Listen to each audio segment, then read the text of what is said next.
Hey guys, welcome back to Favorite Ironing Customs. I'm Michael, and it's time for another WTF Wednesday. And I hope everyone has had a great week.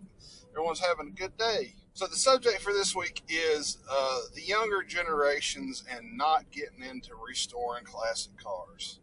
Now, my buddy Mike has talked about this a few times over on his channel, and I have made a comment several times. As a matter of fact, the day his video posted, I had made the comment earlier that day that, we were growing up, or when I was growing up, when I got my driver's license in 1990, my 63 Chevrolet C10, which I still have, it's one of the projects on the property, was only 27 years old. And to put things in perspective, my 98 Explorer is 26 years old.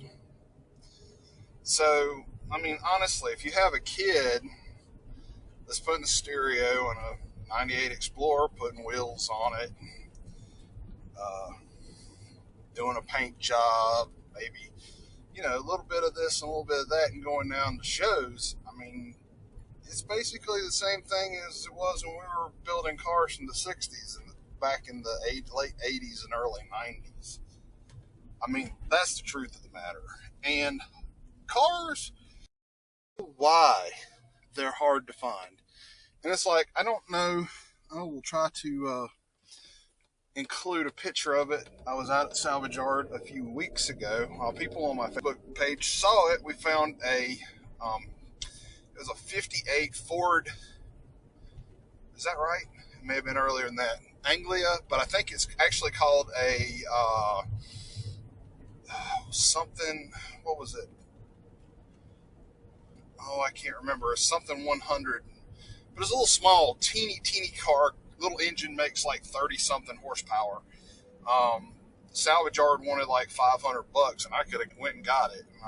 I didn't. Just don't need any more projects that I'm going to have to fight getting titles for, you know what I'm saying?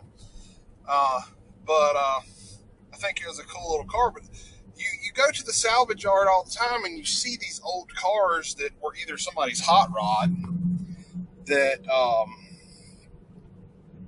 they give up on, or maybe their dad give up, or granddad, or whoever gave up on it and nobody else wanted it. Or, they just got tired of it and wanted it out of the yard.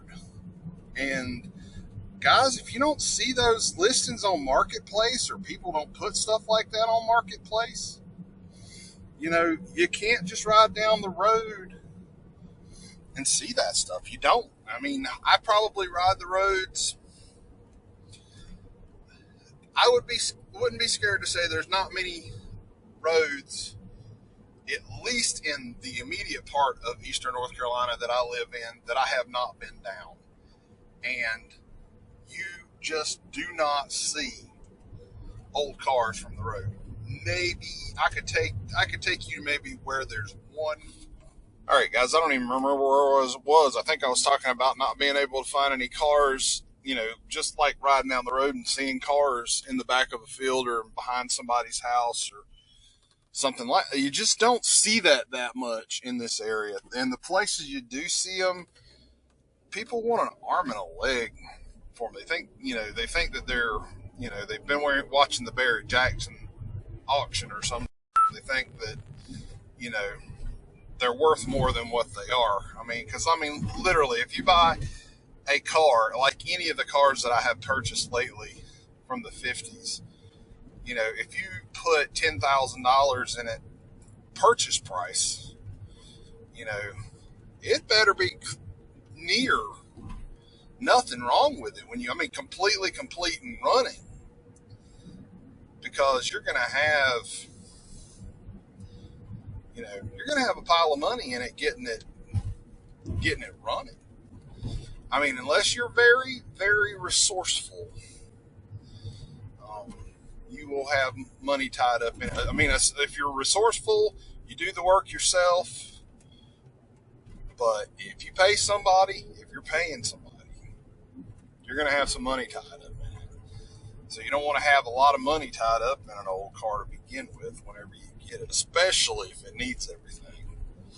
But anyway, the other thing I was going to say is I do know where there's a yard or two where they have older cars. I know where there's a yard, well, and I haven't been by there in years, so I don't know if he still got anything or not. But I know he had several, I think he had like 10 first generation F-Series trucks, and I was there and I looked at a cab that he had, and he was like, yeah, I can't sell any of those because I got my granddad's truck, and it's a 47 F1, and I'm keeping all these trucks for parts. It's like, really? Anyway, so I mean, that's the kind of stuff you run into down here. The salts eat up a lot of stuff. You know, we're probably 70 miles from the coast. Depending on which direction you go, it could be further, it could be 100. But it's still, you know, very humid where we're at, and it doesn't take long for stuff to rust. Anyways, that's it. That's all I got this time, guys. Tell me what y'all think. That I kind of went off on a tangent there just a little bit, but y'all tell me what y'all think about young people and you know, hot rodding newer cars. Anyway, I'll see y'all tomorrow.